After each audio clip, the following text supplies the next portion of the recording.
how to add Hydra bot in Discord. Hey guys, in this video, I'll guide you through how to add Hydra bot in Discord. Alright, so let's begin. So, the first thing that you want to do is open the Discord on your browser. After that, sign into your account and you will be redirected to this page.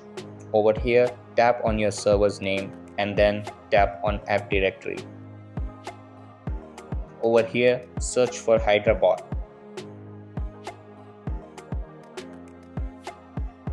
Then tap on it and tap on add app. Then just scroll down and tap on continue. Again, tap on authorize. Now just verify yourself as a human.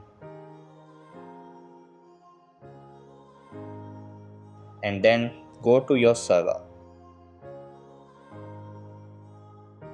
Over here, first select the voice channel. Then in the message box type .help and you will see commands that you can use. So that's basically how you can add Hydra bot in Discord. So that's all for this video. Consider subscribing if you find it helpful and I'll see you in the next one. Thanks.